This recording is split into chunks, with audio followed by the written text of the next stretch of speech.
Woo! We are on a roll now. We are in the what does he call it? Prime time, rush hour. Hey, we have the cast iron chef in New Orleans. Emily Johnson. Yeah. How are you? Ground zero. Sure. I think I saw this morning we were up to like over 400 people have the corona and almost 20 have died. Really? Who knows? Yeah. Oh, It's getting bad. my goodness. Well, what do you eat when you have corona infested city? What sort of everything. You go to the store and you rate everything that they got. But today, I'm gonna make étouffée. Ooh. Crawfish étouffée. Yeah. Mm-hmm. I'm gonna eat my pasta and pretend that that's what I'm eating. Well, there you go. Well, the next time you're in the city when we're no longer quarantined, I'll make this for you so you can actually have real stuff. Thank you. But let's see, we got 30 minutes. Mm-hmm. All right. I think is everyone ready to start to see what's going on? Oh yeah, let's see here. I gotta check in over here.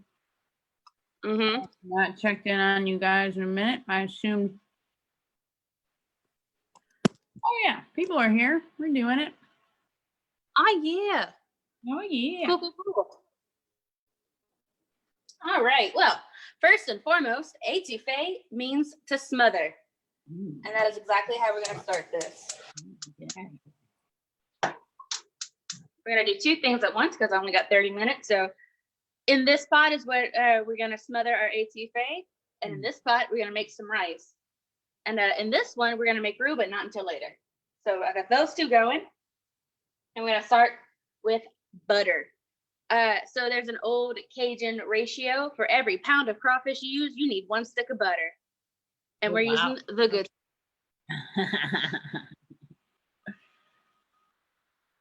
So I'm going to start with 2 tablespoons in the rice pot, a whole stick in the big pot. And we're going to let that melt out in both.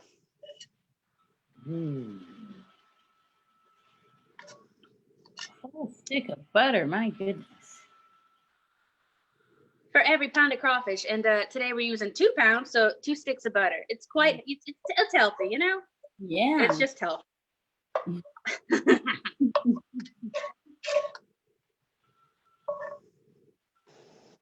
This is technically keto. Not that I approve of that, but if you wanted to know. Yeah. What do you mean? Low carb. Oh. Low carb. I see. Mm-hmm.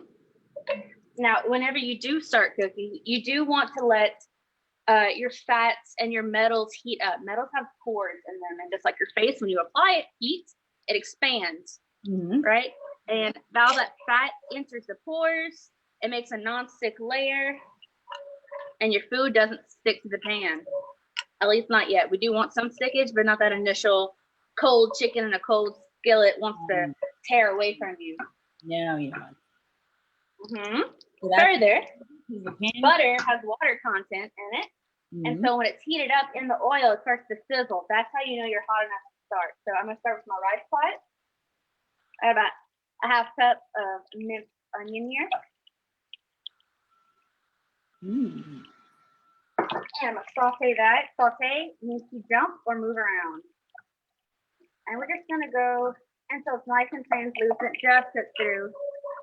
In my larger pot, I'm going to start with my Trinity. So Trinity is 2 parts onion, 1 part celery, 1 part bell pepper. Total for this recipe, I have 6 cups, but I'm going to divide it into 2/3, and I'm going to brown, really, really deep caramelize the first 2/3 of that. So about 4 cups worth of Trinity minced up.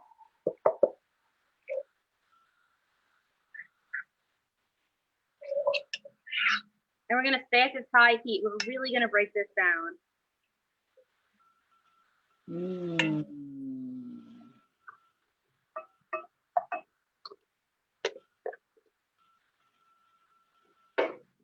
And so what's happening in these pots, so you're going to start seeing a lot of steam rise, right?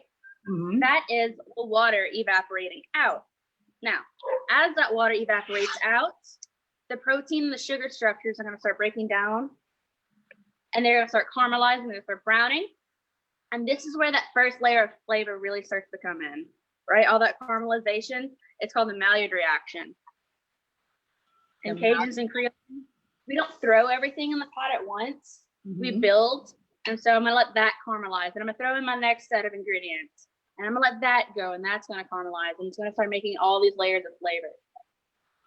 Meanwhile, back at the ranch, in my rice pot. Yeah. Right, we're nice and translucent here. Now I'm going to season this. I'm making 2 cups worth of long grain rice. And so I'm going to go with about 1.5 teaspoons of salt and about 2 teaspoons of this stuff that my housemates brought into my home. Not my go-to on things, but you know what? It's going to make my rice taste good. There's no salt in it, and so I'm going to salt it myself. So I'm going to add the seasoning. This is Dash. We got some garlic, some herbs in here. This pot is super, super hot. Still has some moisture in it too. And so all these dried herbs, all these dried spices, they're going to rehydrate and lock it on in flavor.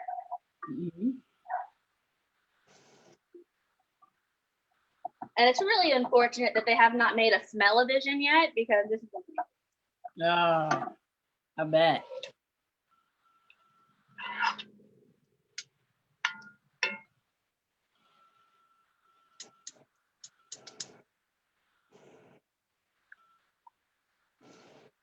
So now I'm going to add in my 2 cups of rice.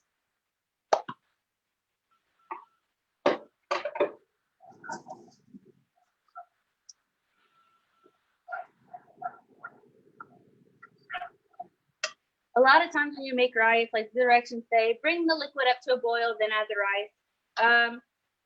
I was taught to toast the rice first, and it adds like just more flavor to it. You know, the nutty aromas really come out.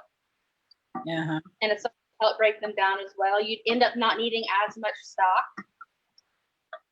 because the natural moisture content in the cooked vegetables are already adding to that rice, and it'll start soaking that up.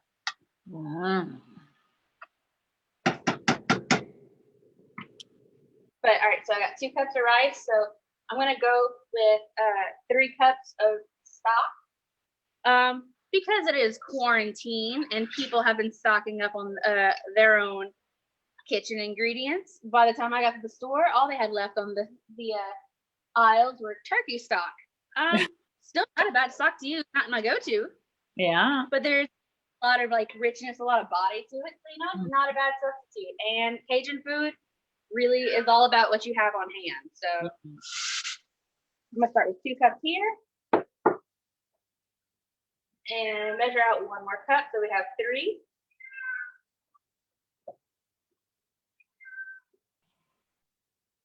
And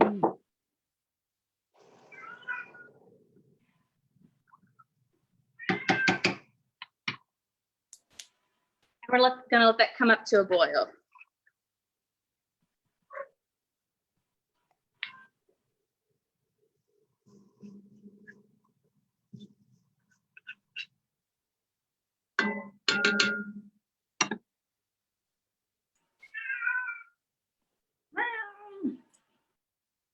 Back to this pot, you could see like whenever we added in all those vegetables, they have their own moisture content. Most of the things on earth are made mostly of water, right? Human beings are 76% water, so it's leaching out a lot of moisture right now. So it's right now it's kind of just like steaming in its own little bath. But like I said, as the water evaporates, it's gonna start really breaking down, drying out, and really caramelizing. So we just gotta wait on that. But you see, yeah, that's a lot of water. Happening. Yeah.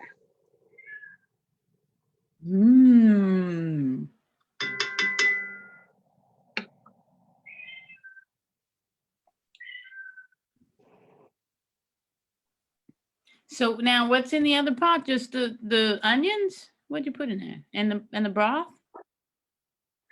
Right. So right now it's the rice, the onions, the seasoning. and the turkey broth. And so Mm. it's going to start coming up pretty soon. But what we're looking for is a pretty aggressive simmer, a rolling boil. And when that happens, then we'll cover it. We'll put it off in the back. We'll set a timer, and we'll let that go. And the rice is going to absorb all that seasoning and all that broth and fluff up and cook.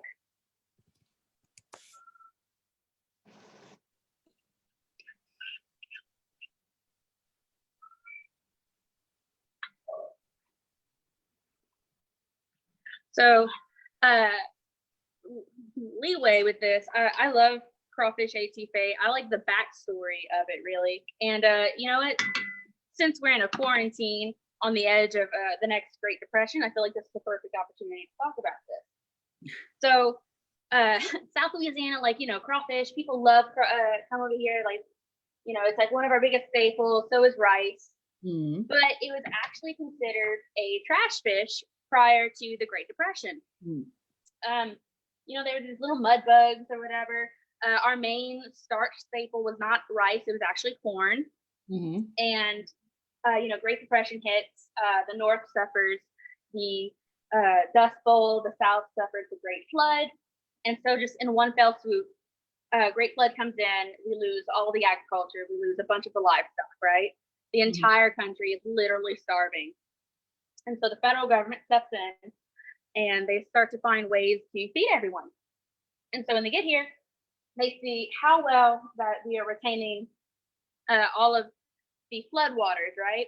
And we were growing rice at this point, but like I said, it was not our main staple. And so they see that we're holding this water really well, like the rice paddies in China or India or West Africa, Spain, what have you. So they start pushing the rice industry. And when that happens, they see that these little critters that were already naturally living in these rice paddies, these little crawfish, were also becoming really prolific. And they have a lot of them. And they realized, you know what? This is an easy protein source.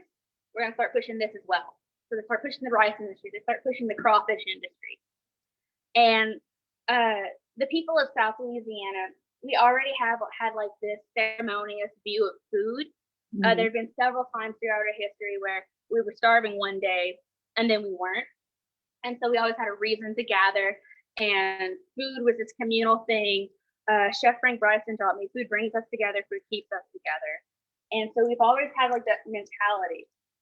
And so whenever crawfish and rice become prolific, we start using it more in our dishes, you know, especially from that French background, mother things, make things out of stews. We start celebrating the crawfish, right? We start having crawfish boils and making more etouffees. And I mean, really, if you think about it, like a crawfish boil, if you're not from here and like, you know, you sit down, you have like this little bug or whatever, you peel it, there's so much work for it. There's so little meat that comes out of it. You know, if you're not from here, you don't get it. Yeah. And that's because there's no nostalgia connected to it. You know what I mean? But for me, for my family, for like generations and generations, there was literally a point in time where this little critter saved our families, saved our communities.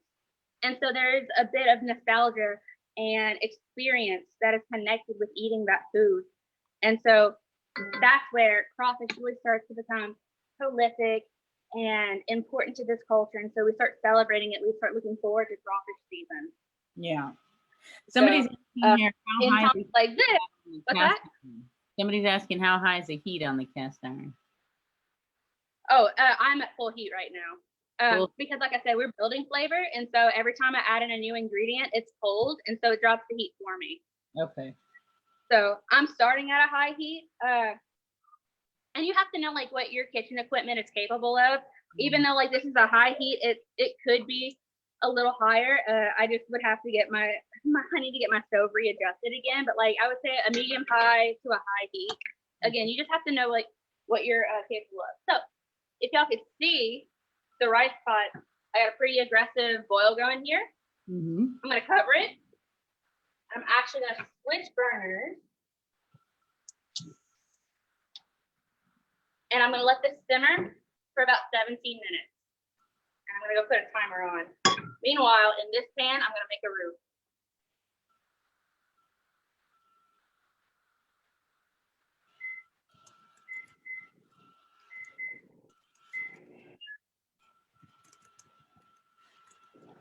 So roux are equal parts fat and flour. Its purpose is to thicken and to enhance flavor.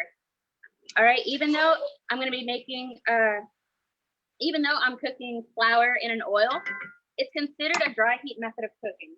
Okay, the same thing that happens whenever you put raw bread dough in the oven is what's happening in your pan. You're toasting the flour.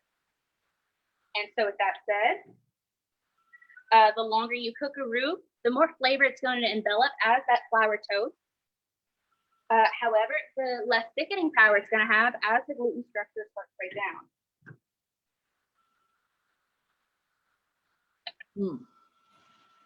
So I'm starting with 4 tablespoons of butter, i.e. a quarter cup, and I'm going to put a quarter cup of all-purpose flour in there as well. When I say roux is equal parts fat and flour, it is by volume, not by weight. Okay. Now, you can make roux with several different kinds of oils. I'm making a butter roux today just for the flavor of it. There is a certain point, however, that you cannot use butter. Butter has a smoke point of 350 degrees, and so anything past that, the butter would burn. And the only thing you can do with a burnt roux is throw it out and start over. But I'm not going to go quite dark with it. I'm not going to go past 350. I'm going to go for a peanut butter color. In classic French, that's their brown roux. In Cajun French, this is our red roux, or the étouffée roux. It's not quite as dark as a traditional gumbo roux, but like I said, it's going to get to a nice peanut butter color with a good middle ground of flavor and thickening power.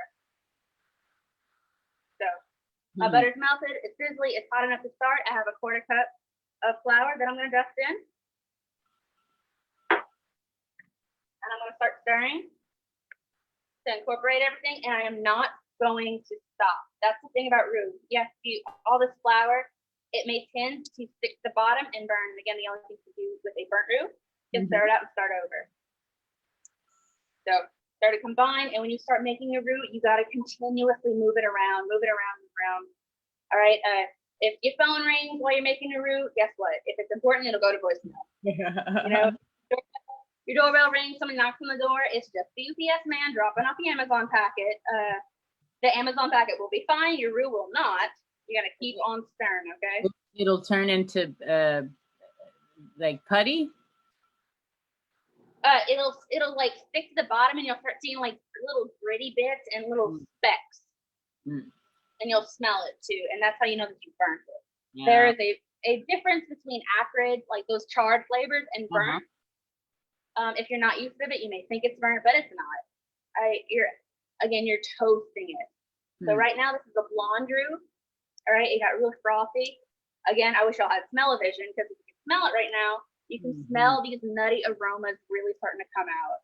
All right, and this kind of roux, this blonde roux right here, is really great whenever you're making sausage gravies or, you know, your biscuits, your creamy sauces that you're going to turn into mac and cheese later. But very, very soon, because I am at a higher heat. You can do this at a medium heat, but I have no patience, so I'm going at a higher heat. But very soon, it's going to turn to the skippy peanut butter color. And then my roux is done. That's the depth that I'm going for, is the skippy peanut butter color. And even after I turn the roux off, or rather the fire off, I'm going to continue to stir it. It will continue to cook over and turn in color. If you were to leave it alone, the oil in this is still hot enough that it can still settle at the bottom and burn. So again, very, very, very important for you to continue to stir after the fact. And it's pretty much until it smooths out again and there's no smoke coming out of it. But I am at where I would like to be. So I'm going to turn it off. And again, I'm just going to keep on stirring. Meanwhile, back at this spot, if you see, a lot of that moisture content has gone away, and we're starting to see some really good browning happening. See that? Wow. Let's see. Yeah. We're just going to continuously move this around too, and let this, like I said, really, really brown, and not forget about my roux.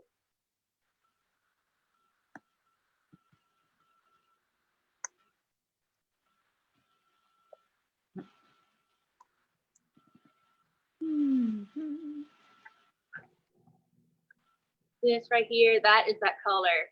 Oh, wow. You're going. What is that? That's that root.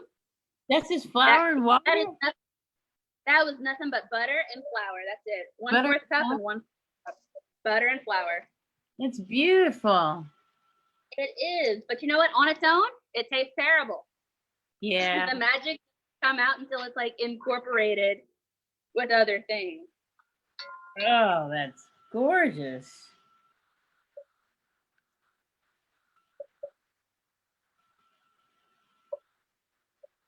Now, back to this pot.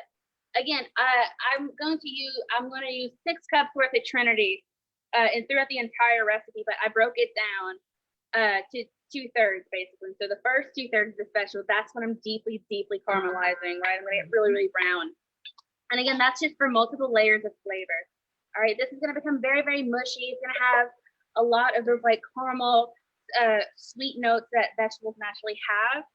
And then when I go to add in the remainder of that 1/3 of vegetables, not only is it gonna help deglaze the pan and get some of that brown bit off at the bottom, but that itself is just gonna be translucent. So we're gonna have like multiple layers of not only of flavor, but also of texture too. I still wanna remember that I'm cooking with vegetables. And so I still wanna be able to, you know, eat my food and know that there's vegetables in there and I didn't just cook them down to a mush, you know what I mean? Yeah.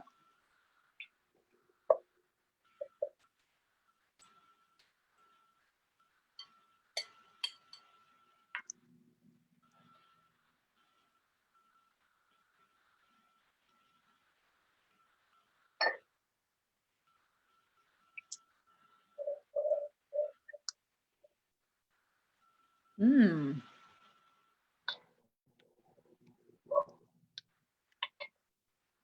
So you can see just in that small amount of time. Yeah. That's happening.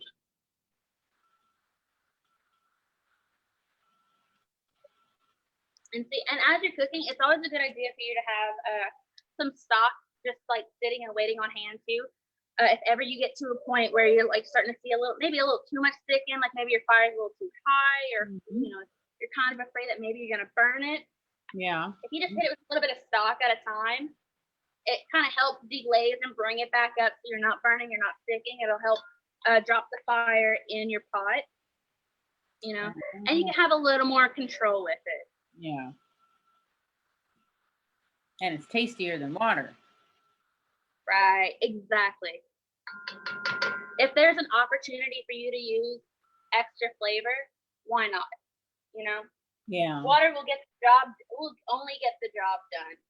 Sometimes you want a job and, you know, and a craft and a fun thing. Mm.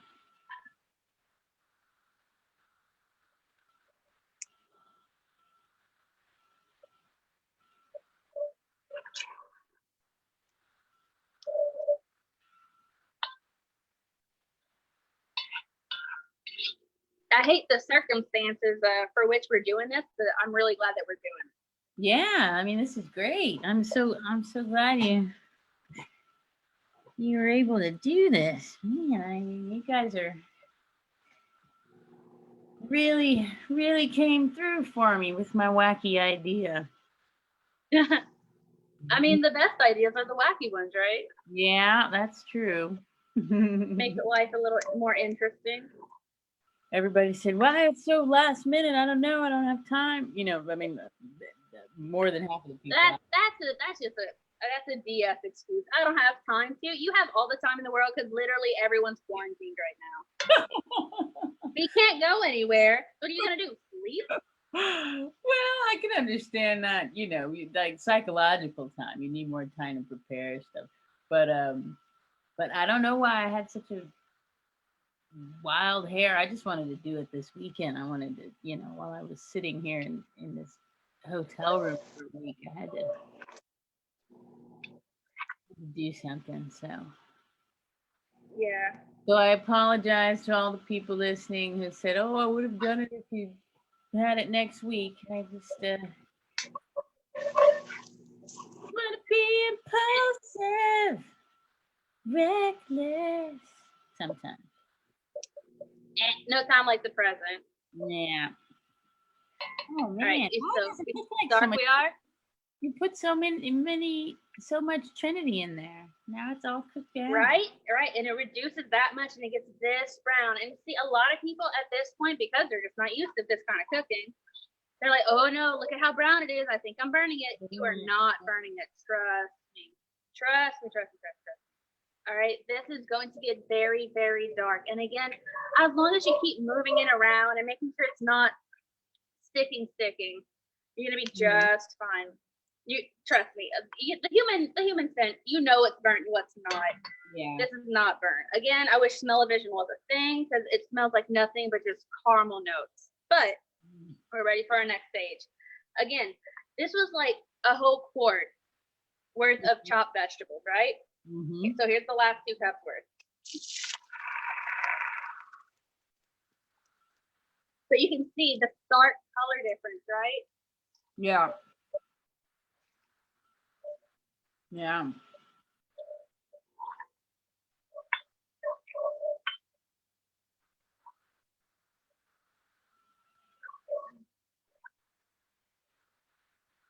So I'm gonna let that go just for a little bit.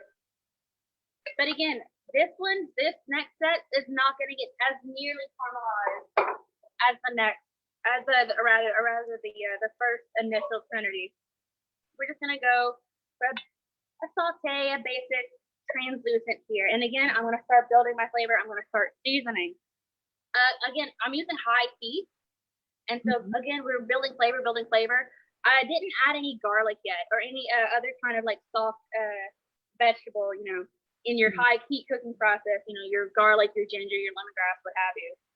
Because these root vegetables had to cook down for so long at such a high temperature, I didn't want the garlic to burn before it had a chance to really come up in its flavor. So I got about a tablespoon of minced garlic and 2 bay leaves. Mm-hmm.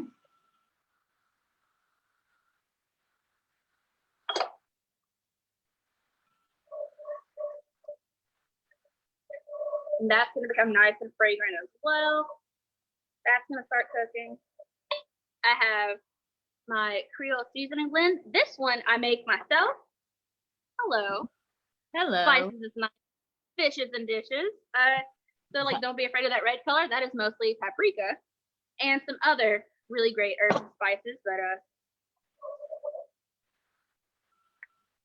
about 2 tablespoons of that. And there is salt in this, so I didn't measure out the salt content in this just yet. This is gonna be a taste as you go kind of thing. But Cajuns and Creoles were known for being spicy, and a lot of people want to associate that with heat. That is not the case, however. Spicy is plural. It's complexity. There's a lot going on. The Spaniards, when they brought the Spaniards are the ones who brought it to South Louisiana, but they were a huge European colonizing nation, and they had outposts in the Caribbean where there were other European nations that had colonized different parts of the Asian spice roads. Mm-hmm. And so when the Spaniards come in, they introduced a lot of those spices from the east into this cuisine. So red pepper, black pepper, white pepper, different kind of dried herbs, basil, thyme, oregano, different kinds of other spices too, cinnamon, cumin, nutmeg, paprika, cloves. All right, so there's just a lot going on here. It's not we're trying to burn your mouth off. We're just trying to have a party in there. So now again, I'm getting a little stickage here. I want to make sure I don't burn anything, so I'm gonna hit it with a little stock. Just to get everything up, just to get all those brown bits up and make sure I'm not burning.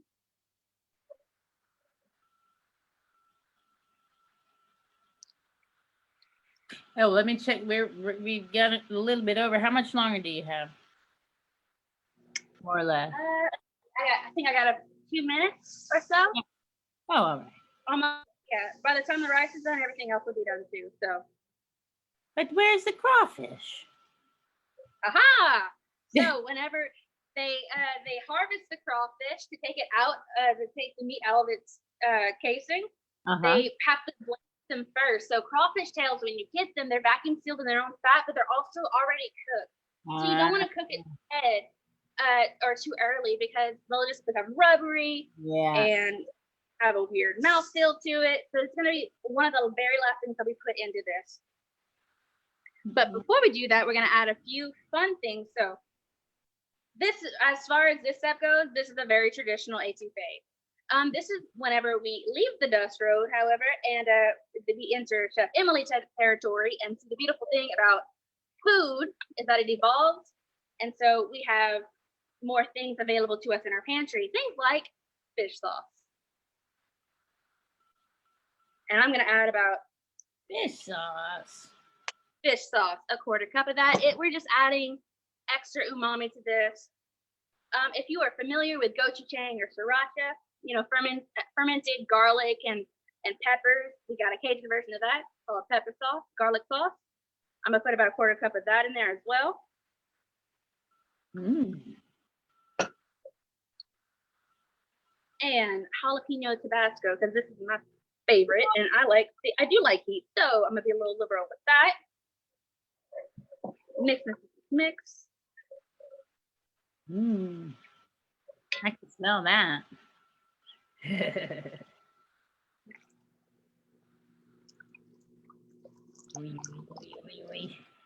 All right.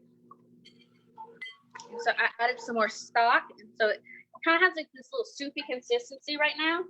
I'm gonna let it come up to another aggressive simmer because we're about to incorporate our roux into our etouffee base.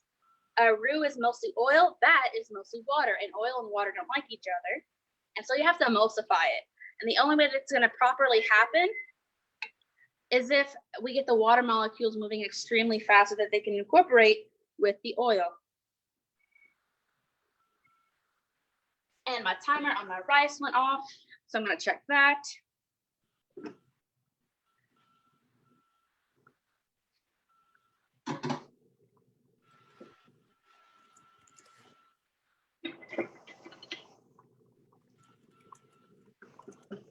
We're gonna fluff this a little bit, move it around.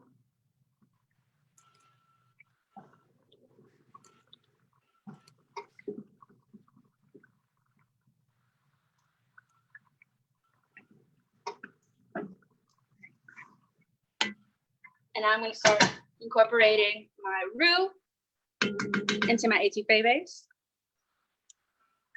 All right, look, we'll do like this so you can see. But it looks like wet sand, and that's really what you're going for here. And you're going to incorporate all of it in.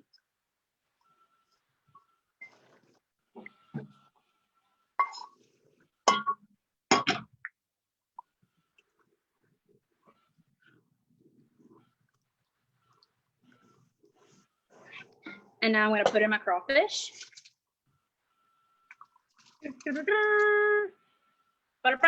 Right, 2 pounds. Now, what did you say before? How many pounds of butter? Sticks of butter? 1 stick per pound? So for every pound of crawfish, 2 sticks of butter. I have 2 tablespoons of butter left. And I'm going to add that in too, because why not? It's supposed to be buttery in nature. Wow.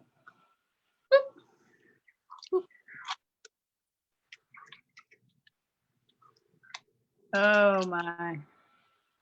This is torture. I don't know who invited you. Right? I don't know. I don't know who invited me either. What a terrible person. They have bad ideas to do this remotely. Oh. Now let's see. Now the most important part of this cooking process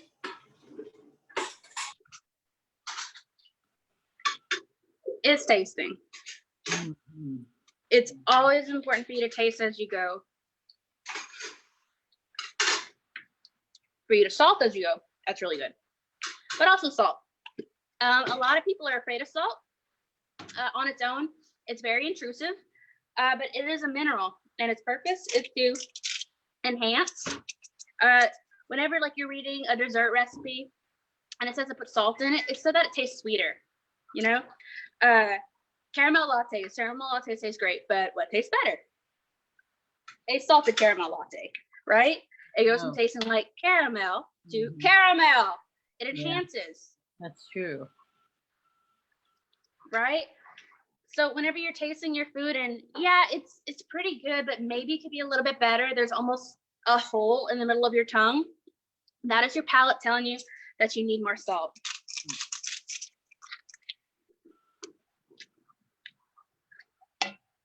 And so we're gonna try it again.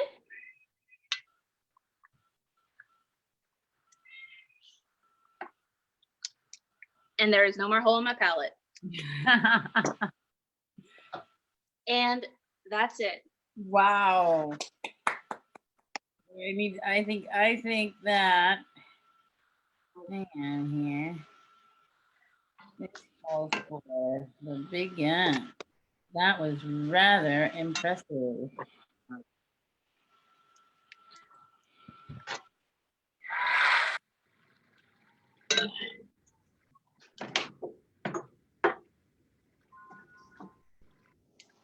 Emily Johnson, the cast iron chef has just made crawfish etouffee in half an hour.